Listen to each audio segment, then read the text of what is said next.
What's up folks, it's Fuzzy here, welcome back to the channel. Hope you're having an absolutely fantastic day. Normally on a Thursday we upload a squad building video, but we're actually going to be shifting those to Saturdays, and in the future we're going to be using slightly different content on a Thursday, but today we're actually going to double up on custom tactics for this week. As you tell by the title and thumbnail, we're going to be taking a look at the 4-2-2-2 custom tactics. I've been testing for about a week and a half now, both on old gen and now also on new gen as I've transitioned onto the Xbox Series X this week.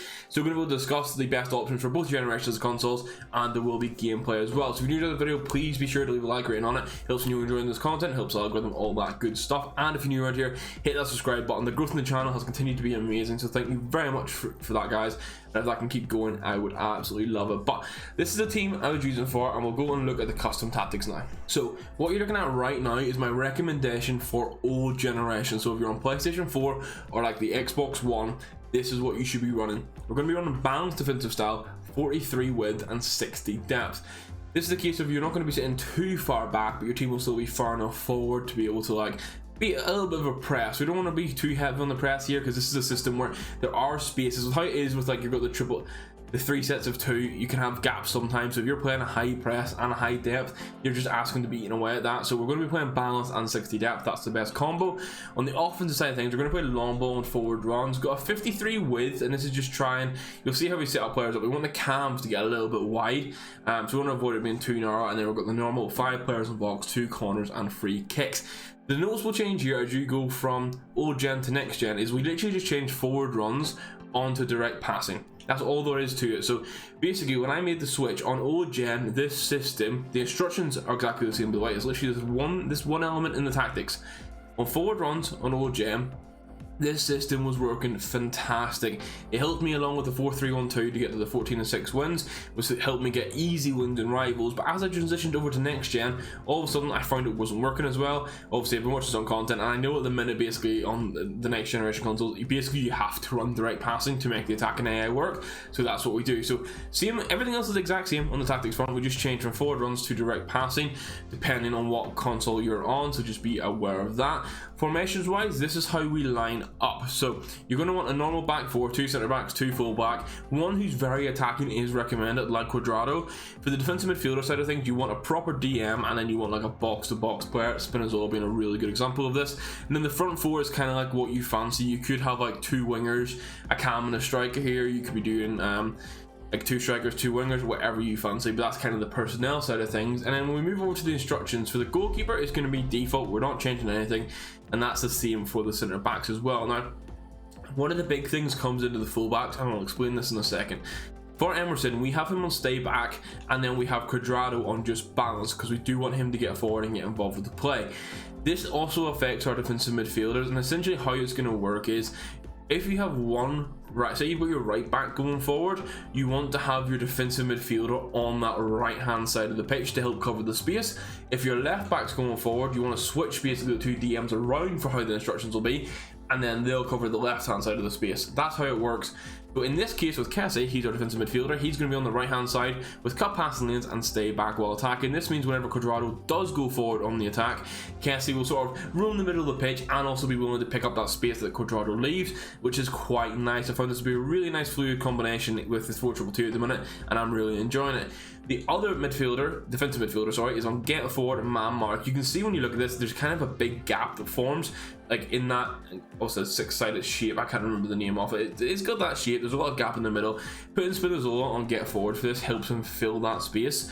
Hexagon, I think that's it. That's the one. This like hexagon shape in the attacking third. Putting Spinazzola on get forward helps to fill that space.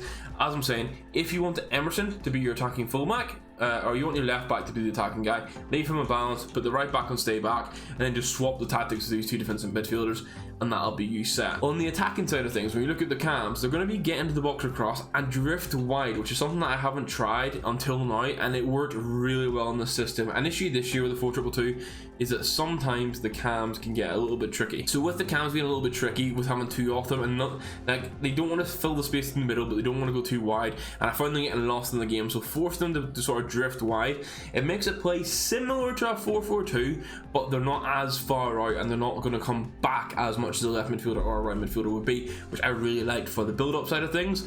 And then on the striker situation, our right side is going to be stay forward, stay central, getting behind, which is common for us if you're if you're regular around here, and then the left striker is going to be just getting behind. So again, you want your traditional striker. You can't play with two traditional strikers here, and you just put the faster one on the only getting behind. I like having like the strongest player to be on the stay forward, stay central, and then have a pacey guy on the left striker side of things. These aren't interchangeable, so you could have these exact right striker settings on the left striker and put the left striker settings on the right striker. You can just mix and match it. Obviously, Dybala's left footed and Martinez is the stronger guy, so I'm going Martinez on the right side with his right foot and Dybala on the left. But that's the instructions for it. I'm going to dive into the gameplay now. The gameplay is all next generation, and that will be the case moving forward on all the videos. So there's no old generation gameplay. We've got 3 clips. We'll dive into them now. So the start of this game, as I was saying, maybe I didn't explain it. I was running forward runs at the start of this game, and this is when I realized that we had to change onto the direct passing. So I'm going to skim through to the second half where we change the direct passing, and we'll be able to show you the goals. Before we do that, this is a good example of the sort of goals you can possibly expect to concede. So obviously he's pushing up with his Cuadrado here, and my Cuadrado's just got back into space, but my Cuadrado steps up and there's a lot of room here, and then Emerson's obviously, I pulled the centre back out and Emerson's gone back to sort of cover that space, and then all of a sudden this guy, although it's a 3-on-2, he's got lots of people joining him and he just clips into the box. Magnan, I hadn't pulled for him to come out, he did, and then he managed to get a goal. But that's just something to be aware with it being a 4 at the back, and with how the 4-2-2 plays, as soon as you pull like someone out, it's just going to lead to like a lot of space opening up behind you, so you have to be really careful and aware of when you're dragging players out to try and make tackles. At this point we changed into direct passing, and you'll just see straight away how good it is in the build up in this space. Players actually make active runs. You can see right here, this ball hasn't even arrived at Cuadrado yet, because I want to rewind it back. This ball hasn't even arrived at Cuadrado, and I've not even pressed L1 for Martinez to make this run. And you can see he just starts making the run into space. He picks it up really nicely, and then obviously he doesn't make the tackle with the Roberto Carlos, and we get the goal. But that's something that whenever we were playing forward runs just wouldn't happen. Even if we, like, obviously that's something you'd expect from forward runs. You'd expect them to make a run in behind, but the attacking AI, for whatever reason on next gen with forward runs, just doesn't work. Like they just stand there and wait for the ball, and it leaves you with a midfielder looking for a pass, and there's none there. Direct passing was helping that so much to get spacing and passing opportunities. We do manage to go on and win this game, but it all stems from a Dybala free kick, which I think was absolutely incredible. With changing controllers now as well, I've actually realised my analog sticks in the old controller were absolutely knackered, and I can actually aim my free kicks properly now, so I expect to score many goals like this. Now this is a 3-1 win. We'll show the goal and concede as always, but I think this one really just showed the good runs that can happen with direct passing. So I'll try and find some of those. There were some chances as well. Like I think I had way more chances to score in this game. We missed some, we bottled some, and I'll just sort of showcase those. But you can see already the first goal, absolutely stunning finish from Dybala, but you can see straight away like there's active runs being made. Martinez is making that run, Dybala's holding the space, and I mean those sort of goals wouldn't go in for me on old gen. So I'm really enjoying like the next generation experience of being able to score more creative goals and players just feeling that little bit better and more unique on the ball. To show the defensive shape a little bit, this is kind of what will be common for you whenever you say you've lost the ball or the other team's having a build up. This is kind of what you can expect. You can see the 4-back line here, full-back just up a little bit more than the centre backs. You've got your 2 defensive midfielders holding tight here, and then your cams, although they're not on come back on defending and they're 60 depth, obviously it's just they're on come back on defending and there's no drop back. They're running balanced and they're unbalanced as well, the default settings.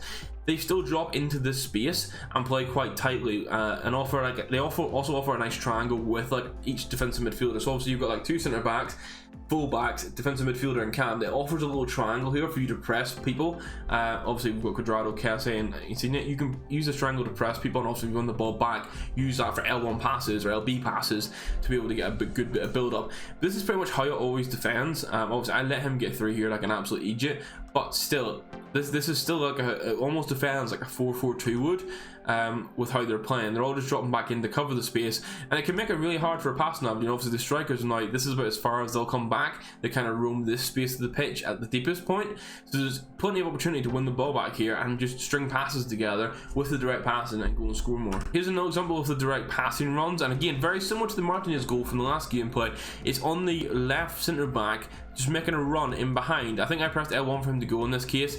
I cut it back, go for the finesse, and Magnan makes an absolutely cracking save. But again, these opportunities are happening for me so regularly, and like if you can be more clinical than I was with that, you're going to be scoring goals for fun. This whole clip's a nice little bit of the build up and shows the attacking plays. Now forward runs here when we're playing, these guys wouldn't be actively moving, but you can see they're always actively moving here. We get the ball with Spinazzola, there's lots of space, players are actively making runs. Forward runs, they just stay still, But this is just being patient. I found with this system, especially on next gen, you have to sort of wait for your passes. A lot of people were expecting me to keep going with Lautaro there, but Spinazzola, who's on get forward, made the run into the box as he naturally should. And then Kessie, who's even on stay back, you can see the space he's holding.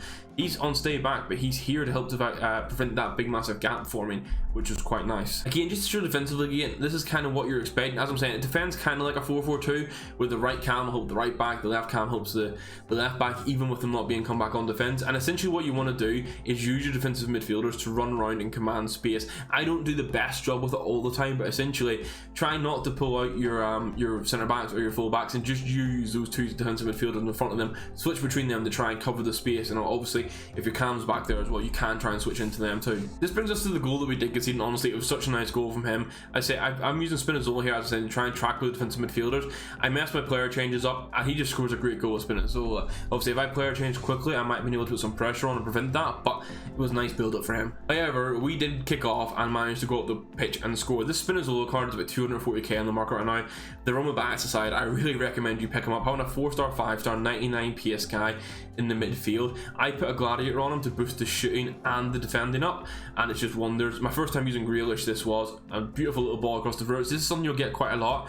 As I was saying, the cams are on stay wide, which means they're going to be in these active spaces, and then with the direct passing, they'll make runs kind of similar to a left mid or right mid. Obviously, we can't put the one getting behind on instruction, but you can see we can send them on runs like that, and then because they're on getting to the box or cross, Virtus is going to hold his position there and just get a really nice finish, and we won the game with 3-1. Finally, the last game was a 2-0 rage quit. This was a very sweaty night of rivals, I must say. People were trying to get the wins in for rewards, so I'm going to go through, find the 2 goals examples, and then that'll be us. So see, we've had an attack here, and this is us just winning the ball back. I say I'm trying to avoid using the fullbacks. I tried to run with Kessie.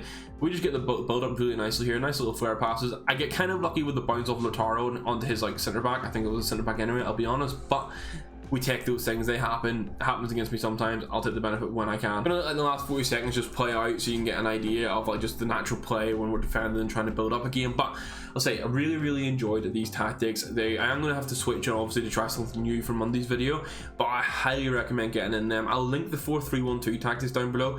As I said, last weekend I was running the mix of this 4-2-2 and the 4-3-1-2. Last weekend I was on old gen, so I had the forward run setting. If I was doing it this time around, I'd be running the 4-3-1-2 tactics, basically exactly the same, and then have the direct passing 4-2-2 tactics. And I think you'd be in a really good space. There are other options obviously there. I've covered a wide range. Go through and find something that suits you, but definitely I would try having this as one of your options this week just to flick into, because those runs in behind from the cam or even just attacking the centre backs with the right passing can be really strong. So that's the video, guys. Let me know what you think of these custom tactics. If there's anything you change, if you do try them, please let me know how you get on. That feedback's always very important. I have been switching between Ronaldinho and Insigne recently the past couple of weeks while using these systems, and I will say on next generation Insigne is so much better compared to last gen. The same applies to Pellegrini. I don't know what it is, just on next gen, maybe it's custom animations, the AI is more unique. I'm finding players that I struggled to use before I can use a lot better, so my next step is trying out this core stuff. But regardless, let me know what you think of the video. Hit the like button down below if you did enjoy it. Hit that subscribe button if you're new around here. Just remember real quick, we do have a Discord as well, which is linked down below. Feel free to join that. You can get custom tactics advice, squad building advice, or just chat away in general about FIFA, football, whatever the hell you want. I'm sure there'll be someone in there that shares an interest with you. So thank you very much for watching, guys. I'll catch you in the next video. Goodbye.